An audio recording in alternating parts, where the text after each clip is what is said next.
in the squadron. They called him Bullets, but we call him Greg Kelly. Greg Kelly is on the air on the Red Apple Podcast Network. So is this the deal? It's going to be Lindsey Graham's sister appointed to the seat in South Carolina. I don't think it's 100% yet, but this is what President Trump has come up with. Exclusive report in New York Post. Lindsey Graham's sister reacts to Trump recommending her to fill out the South Carolina Senate seat. Wow. I didn't know he had a sister, to be honest, until he died. And this whole thing about how he adopted her. His parents died within months of each other, the mother and the father, when he was 20 years old, which I think was in 1975, 76. And it's interesting to think of Lindsey Graham, you know, what was going on in 1976. ABBA was the biggest band in the world, you know. He was probably hanging out with the shirt unbuttoned, you know. He could have been at Studio 54, 20-year-old, right? Cool. Everybody who's old was young, and Lindsey Graham wasn't all that old. He really wasn't. 71. What a shocker. The way we take care of ourselves, the stuff that we know, we don't smoke as much, right? We don't do a lot of things that we used to do. People look younger. He looked younger. Although, and I saw that footage of him. You know, one problem is getting on and off airplanes. If you do that a lot, it can really mess up your body. And he was doing that an awful lot. Something that President Trump has got to keep in mind. You know, there was a guy named Richard Holbrooke who was a very controversial guy. He was a Democrat, worked for Jimmy Carter, worked for Bill Clinton, egomaniac, a bit of a ham. And what else about him? But he worked for the State Department on and off for many years, and he was very instrumental in the Bosnia. Remember when Bosnia was the big thing in the 90s and the war? I had no idea. To this day, I have no idea what the hell was going on over there and what we were doing, but he was involved in the, what was that? The Ohio Accords, the Columbus, they met on Columbus Air Force Base. So he died. He was only about 68 years old, and that was a huge shock. And part of it was this on and off airplanes. It can hurt you, and especially if you're tall. Now, Lindsey Graham wasn't particularly tall, but listen to this. Senator Lindsey Graham's only surviving family member spoke briefly with the Post on Monday about the loss of her brother following a heart attack on Saturday night.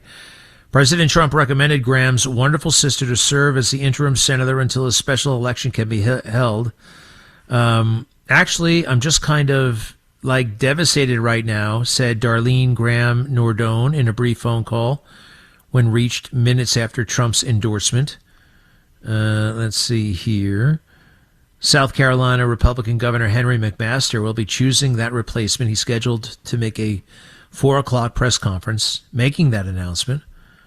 This would be a fabulous tribute to Lindsey, who loved her dearly. You know, I think this obviously is going to happen now because he is very, very close to McMaster. Then again, obviously it's her choice. Maybe she doesn't want it. You know, there's that. But imagine that, a son and daughter, you know, 20-year-old and a 10-year-old, and someday they'll grow up to be, succeed each other in the United States Senate. I think that'd be kind of cool.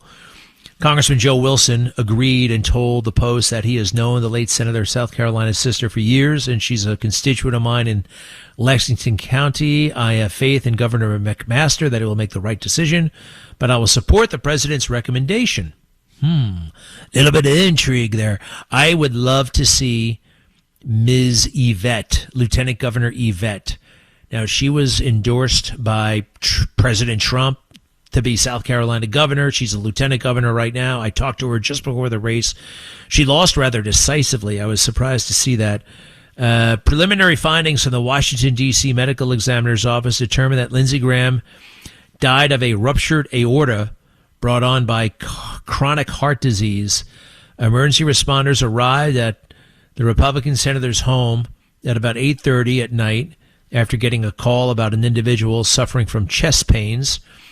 Medics performed CPR as Graham went into cardiac arrest. A half hour later, he was rushed to George Washington University Hospital. He died there. Graham's father, Florence James Graham, had also died of a heart attack at around the same age, 15 months before the future senator's mother passed away from cancer in 1976. Hey, did you notice where Senator Graham lived? It wasn't the nicest house. It was kind of run down, a little bit on the dilapidated side, which, to be honest, is kind of what you want out of your politicians, right? You don't want them to be too flashy unless they made their money outside of politics. And that's not, that's certainly Joe Biden made his money in politics. Donald Trump made his money decades before politics. Back to the sister. Darlene was only 13 years old at the time, and Lindsey Graham, then 22, told her, "I am going to take care of you. I was just a kid. I remember that day Lindsey came running in and just grabbed me up and hugged me," she said in a recent video posted by the senator's office. "He's always been there for me no matter what." When running for president in 2016, Graham even joked about his sister serving as his first lady, along with a rotating cast of friends. "I've got a sister. She could play the role if necessary." The grandparents had run a bar in Central South Carolina. A lot of things I did not know about Graham. You know, I just never thought, well, he's always going to be there, you know. And sometimes a guy is very ubiquitous, who's on TV a lot. You're not as curious about them as, say, somebody who pops up every now and then. After their deaths, Graham became an Air Force officer, became Darlene's guardian, so he could use military benefits to support his sister. She went on to marry and raise 2 kids while working in roles that helped disabled people find employment. "Of all things that happened in my life, her turning out so well is the highlight of it by far," he was quoted in C-SPAN. Well, that's something. That is kind of beautiful, right? You really want your children or your siblings to turn out well. Graham was first elected to the House in 1994 as part of that red wave, Newt Gingrich, the contract of America. I always saw him as a very young guy, by the way. When he got there, he was young. He was like 30, in his 30s still. You know what Ronald Reagan and Tip O'Neill did? They sat down and actually got to know each other. They had a drink, Graham said in December 2015. "If I get to be president, we're going to open up a bar in the White House. We're going to get liquored up and solve problems." Ooh, okay. Well, that might have been one of his problems. The liquor. It used to be one of my problems. Known as a gregarious and passionate lawmaker, Graham went on to serve as one of the House impeachment managers of former President Bill Clinton's Senate trial. That turned out to be a big mistake. Big mistake. We wasted a lot of time on that crap. A lot of time on something that wasn't, in the big scheme of things, wasn't that important. And by making it important, we jeopardized national security, and we jeopardized, quite frankly, the culture. Some things are better left unknown, unsaid. Was it illegal what the hell he was doing? No. Was it moral and decent? No. But what are you going to do? What are you going to do? People don't go into politics because they're particularly moral and decent, right? They go into politics sometimes, not all the time, sometimes because they just want to see their name in a campaign poster or on TV. The Republican had been seeking a 5th term in the Senate in 2025 midterm elections before his sudden death, 2026. Hey, that reminds me. I was getting emails from this guy and that guy in South Carolina running to be the next senator. They wanted to knock him off in a primary. I always said no. I just said no. I said, Lindsey's got it. And I know Lindsey has his problems or whatever, and sometimes he disappoints us, but I'm not gonna entertain anybody else. Why would I? And again, if President Trump can forgive these guys and come together, that's good enough for me. The January 6th stuff kind of concerned me a little bit. Sometimes they say he was misquoted. Maybe he was. I heard President Trump on Fox and Friends say, no, actually he wasn't. That's what he said. He said, I'm out. I'm done with Trump. Now, you got to remember, this is like the 17th time he's eulogized Lindsey Graham here, right? So he does it in a way that some people are saying, oh, that's not. No, I thought it was fine. I thought it was actually fine. Let me see here. Where was he eulogizing? Give me cut 23 if you don't mind. This is President Trump. Remember, it's the 17th time. All right, so it's like, okay, you gotta change the subject at some point. Cut 23. So, Mr. President, Lindsey. Oops. Great guy, and he was a friend. He would call me all the time. He would I'd say, "Stop calling me, Lindsey." It was amazing. He just didn't stop, and he was a worker. He was a total workaholic politician. Now, some people don't call that work. Some people call that a lot of talking. But everybody loved him. He was good on the other side. If I had Democrat problems, he could solve them. He was a man of all different abilities, actually, and he was a nice man. He was a great guy. He loved playing golf, loved being outside. He'd play golf with people, and you just liked him. It wasn't that he was a great striker of the ball. He wasn't exactly a perfect. He wasn't Jack Nicklaus. He was not Tiger, but he loved it, and he had fun. He was a man who had a lot of fun. He had fun with politics, but he was really good at it. And then when he got angry, like he did in the case of Brett Kavanaugh, it was so impactful. I think it saved the Brett becoming a justice. It was just a moment in time. He called me all the time, sometimes too much. Stop calling, Lindsey. But this is real. This is real. That's something I noticed about death and President Trump. Like when Robert Mueller died, you can still be real. You can be real in death, and death does not necessarily camouflage weakness. And there's been plenty of nice things that President Trump said, but you say it all. You can laugh at Lindsey. Lindsey laughed. Lindsey, so you can be real, and that's what I like. Should we play that big moment? It was pretty awesome, and it's the first time I was like, damn, this guy's good. When he spoke so strongly in favor of Kavanaugh, what the hell was happening there? That was bad news. Let me see here. We got a long version and a short version. I'm going to play the long version, all right? We'll hear and then we may have to play the second half when we come back. But I'll tell you what, we'll take a quick break now. 800-848-9222, 800-848-9222. And this is possibly one of the 10 top great moments in U.S. congressional history. And by Congress, I mean Senate and House. Oh, gosh, Congress. The Congress is both, by the way. Yes, I know House of Representatives they tend to call that Congress. But the Congress, where they congregate, is the whole gosh damn kit and caboodle. Stop writing me that email. All right? Anyway, one of the top 10 moments in congressional history. 800-848-9222, 800-848-9222. Be right back.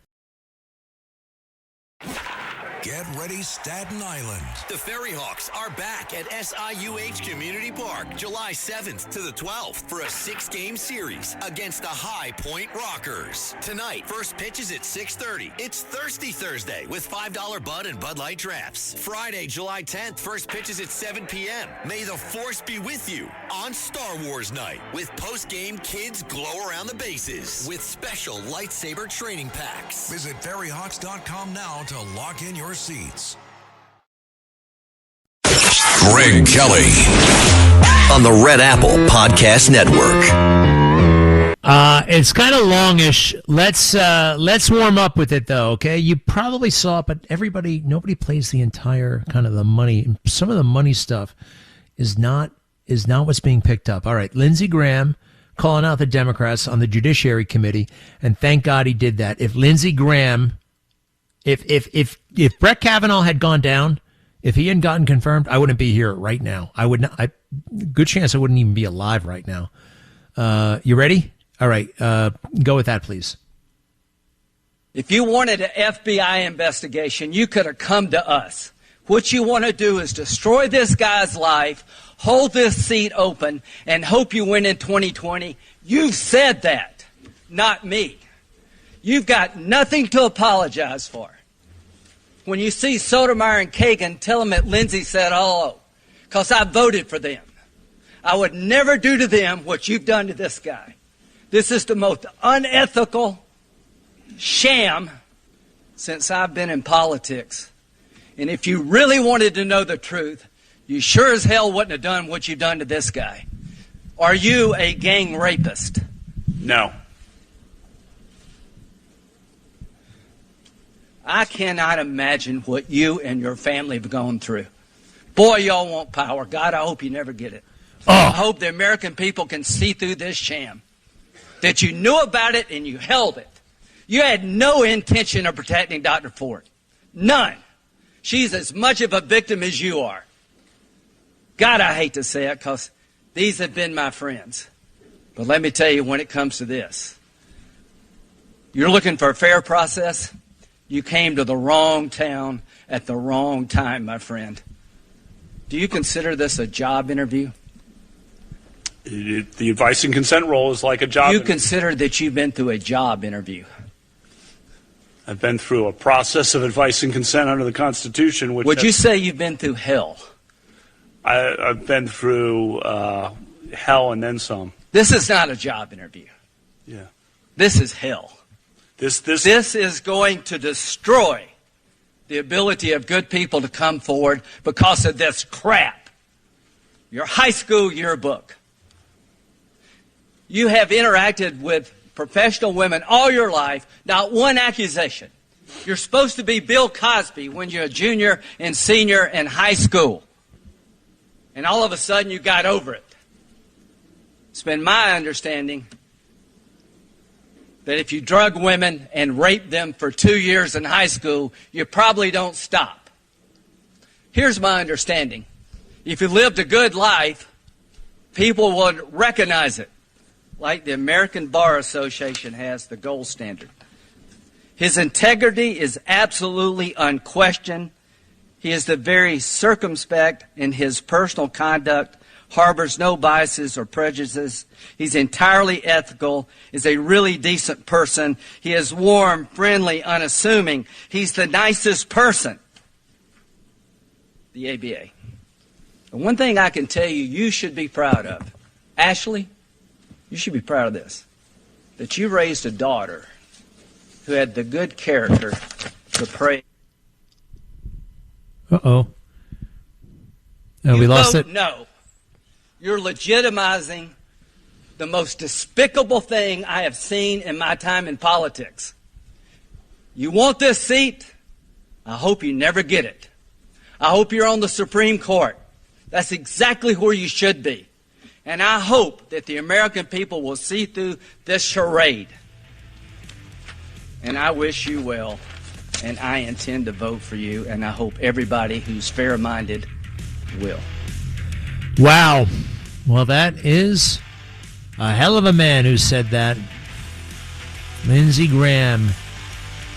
Way too soon. Way too soon. Take care of yourself, right? We want to live a lot longer than 71. It's possible.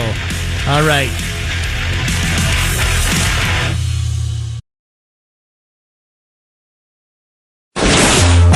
Greg Kelly, entertaining and informative On the Red Apple Podcast Network.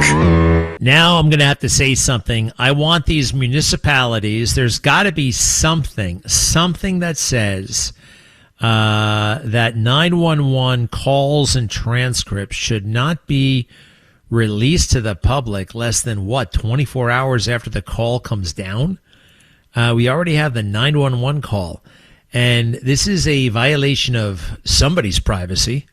I don't think that, and I think also, not in this case, but it could make people less likely or perhaps more inhibited about picking up the phone and calling 911 when they realize, that's going to be public. Sooner or later, someone's going to try to make that public or can make it public. And I already have a big enough problem as it is. Who knows what the circumstances are? I just don't think it's fair. So right now I don't think it's, well, what do we have here? We have a 911 call placed to EMS in Washington, D.C. And I think they took out the voice of the person, but still, it's interesting. It's interesting, and it's also kind of unnecessary. Now, a couple of other little things. I keep hearing, he had a sudden illness followed by a heart attack. What's a sudden illness? That doesn't, some people are kind of wondering. He just got back from Ukraine. And, over there, they poison people. They poison people like crazy. I mean, it's a thing. That's how they put people down. It's happened to a previous president of Ukraine. It's happened to all kinds of Russians. Now, Lindsey Graham was over there. What would anybody get out of killing Lindsey Graham? Not much, to be honest, because he's a Republican and his successor is going to be a Republican. Governor McMaster there in South Carolina will make sure that it's a Republican. McMaster happens to be very good friends with President Trump. McMaster is governor because of President Trump. He reiterated this yesterday. Nikki Haley was governor of South Carolina. And Nikki Haley didn't do a damn thing to get President Trump elected. But what do you want here? How can we help? How can we help you, Governor McMaster? You did so much for me to win South Carolina. And he said, well, I would love to be governor. So could you do something about Nikki? He's like, I got just the role for her. We'll send her to the United Nations. She won't be able to do much damage. And they sent her there. That meant she was no longer the governor, and that meant McMaster could be the governor. And Nikki Haley went up to Washington, D.C., badmouthed Trump all over town, and then ran against him, for crying out loud. Ran against him. That is... you can't be president. You can't. She'll never be president. Some people will never be president. She's never going to be president. Ron DeSantis will never be president unless somebody makes him a vice president and he gets in that way. I don't think that's going to happen. There's something just a little bit off about him, right? Don't you think? So, where were we here? The McMaster thing. Yes, we have the 911. Carlos, are you ready with this? Okay, it's at the front of the New York Post. I can't resist, though. I don't think we should have it, but now that we have it, I want to play it. He lived very close to Capitol Hill. I looked at it. He's like right across the street from a Capitol Hill office building. 411 South Capitol Street, which I think is the same block as a Supreme Court.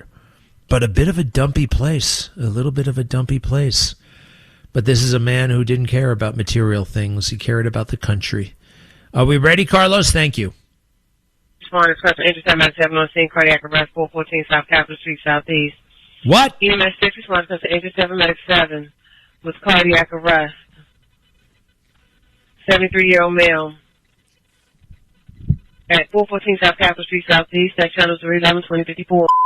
ALS response, medical 7, medical 7 response, chest pains, 414 South Capitol Street, Southeast.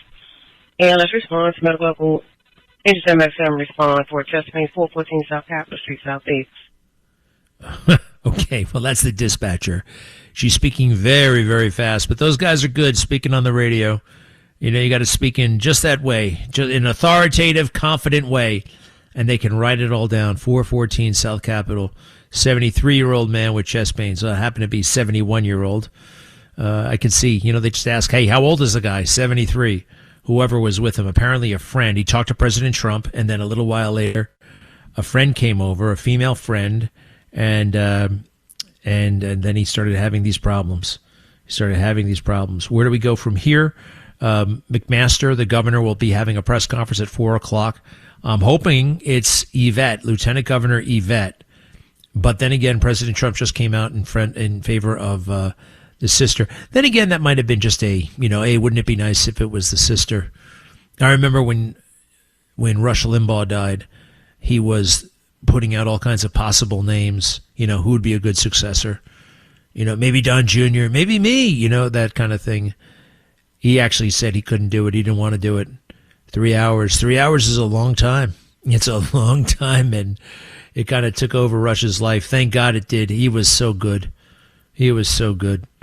And he was in awe of POTUS. He was in awe. He knew how unique he was, how special the moment was. Just like Lindsey Graham. He said, some people try to say, well, what are you doing? Why? We know deep down you don't like Trump. Well, number one, that's not true. He got to know him.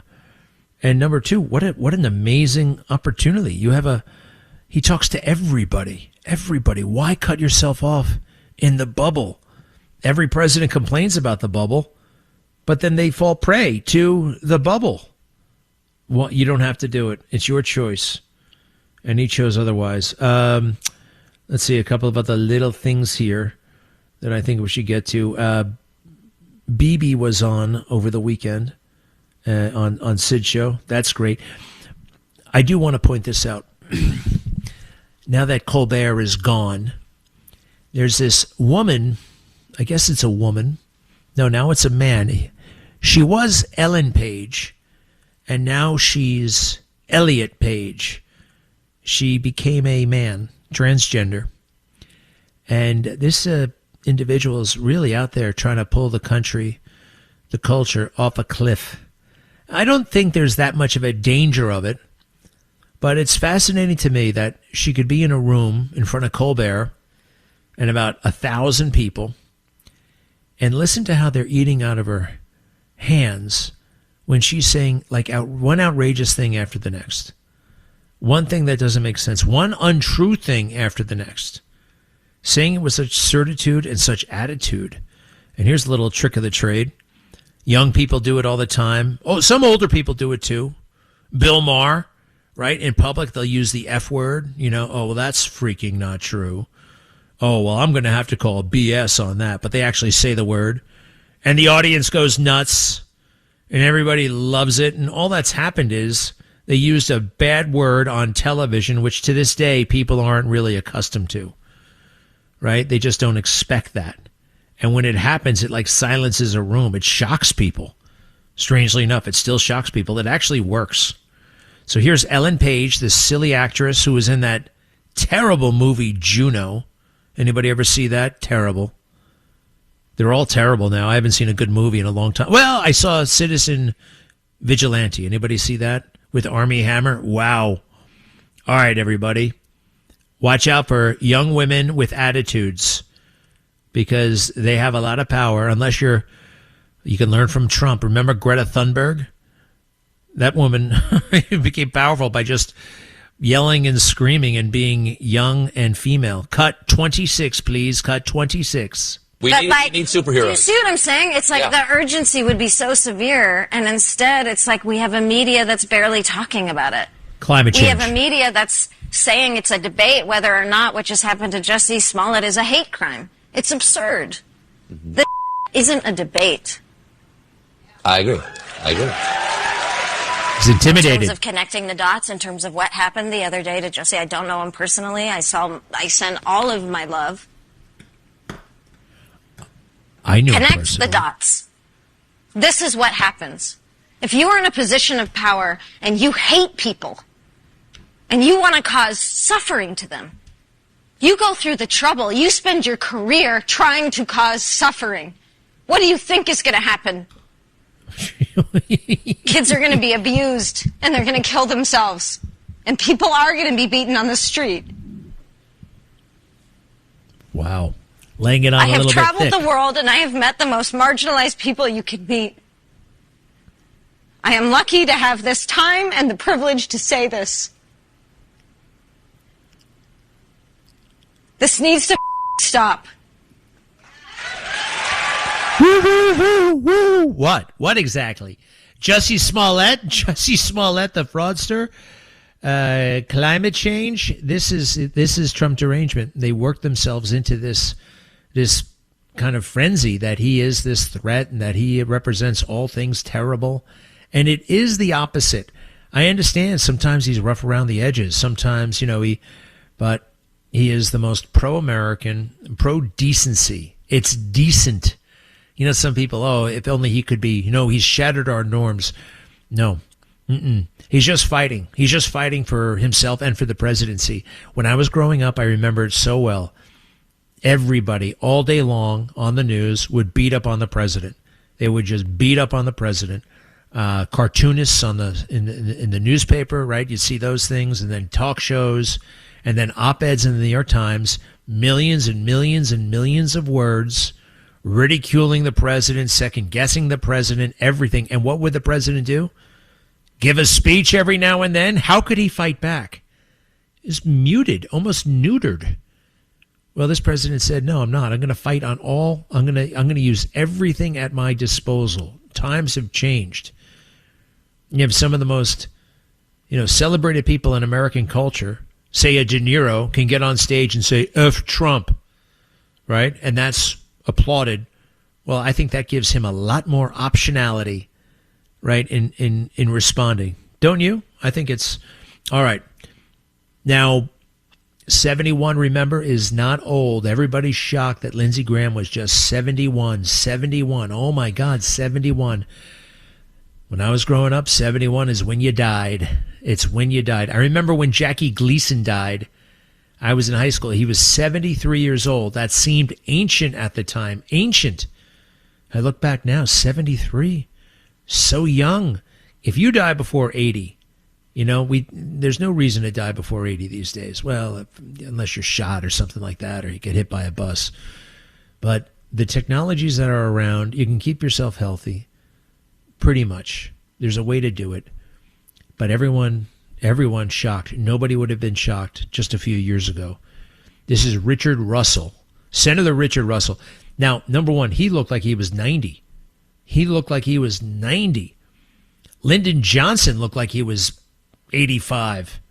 They just look so old. I think a huge part of it was smoking cigarettes. Anyway, this is a very interesting conversation. I was trying to find the obituary of Richard Russell. Who is Richard Russell, by the way? He was the Democrat majority leader of the U.S. Senate.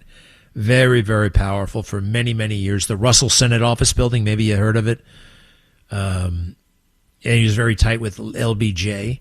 And here's LBJ on the phone trying to get this guy to be on the Warren Commission. And I was looking for a moment. I found it. The moment isn't as important as what I found here.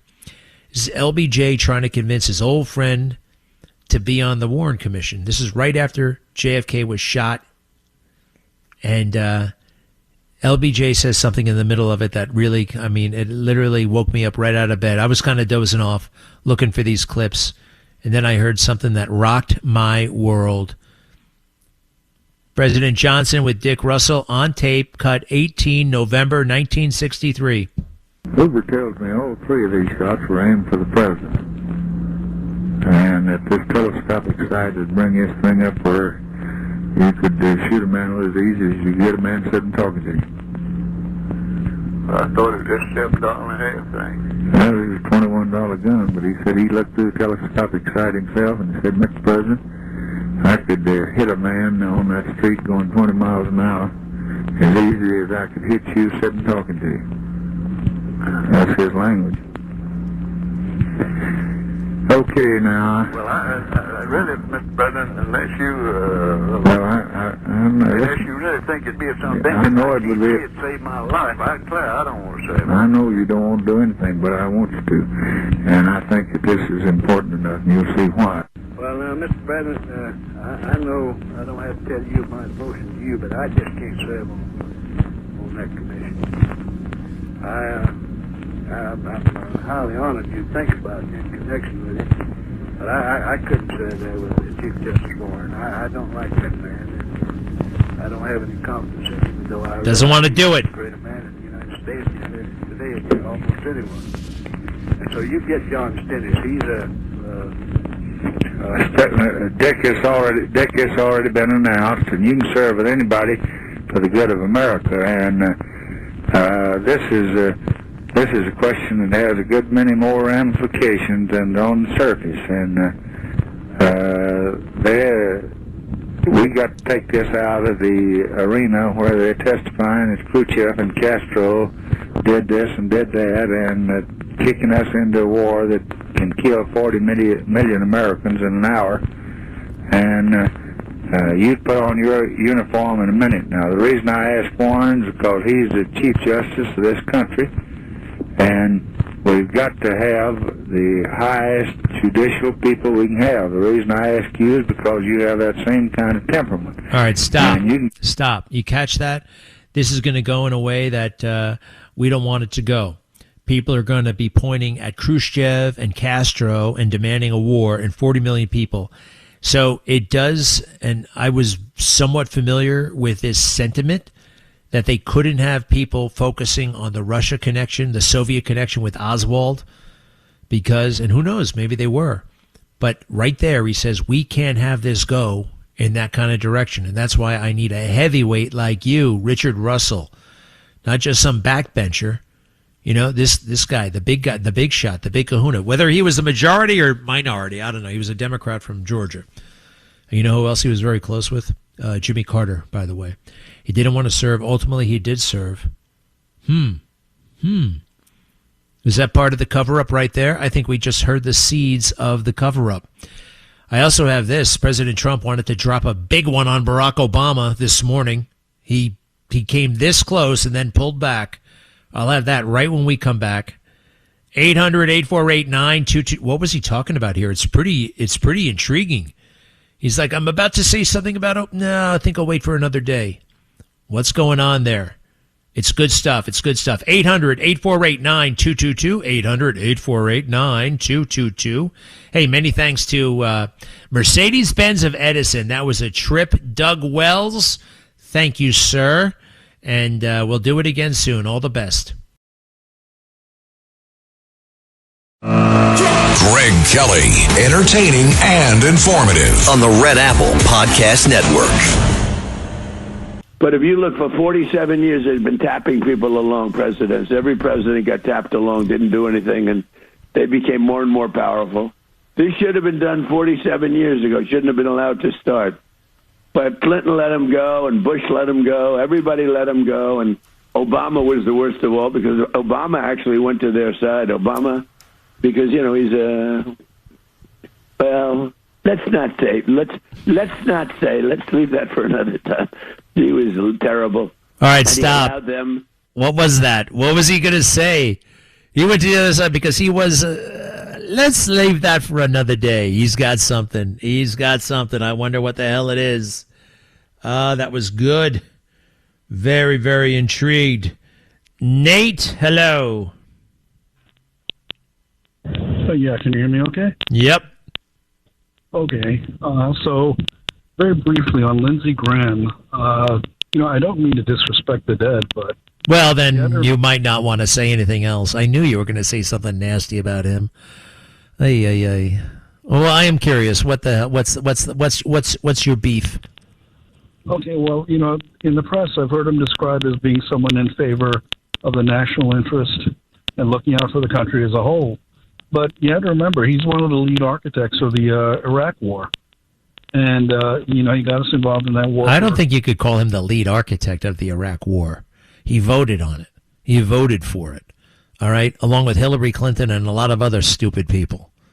All right? I mean, basically anybody who got nominated by any party for the next 10 years voted for that dumb war. All right? And architect, how do you figure architect? That was a Dick Cheney. He had just gotten there. As a matter of fact, I take it back. He didn't vote for that. He wasn't in the Senate. That was a Senate resolution, maybe in the House, but it was the Senate resolution that mattered. He got elected to the... Hey, Nate, do you know when he got elected to the Senate? Yeah, I know you don't know. 2002. That means he got there in 2003. The resolution passed in October of 2002. The Senate one, the binding one, the one that mattered.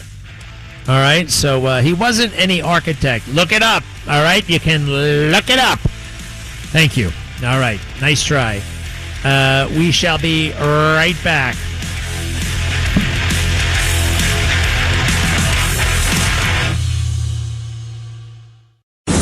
Thanks for listening to The Greg Kelly Show. You can hear The Greg Kelly Show weekdays at 12:15 on 77 WABC. If you like the podcast, share it with your friends and listen anytime at WABCRadio.com and download the WABC Radio app. Hit that subscribe button on all major podcast platforms. Plus, follow WABC on social on Instagram, TikTok, Facebook, and X. See you next time for a new episode so you never have to wonder. What the heck is going on here?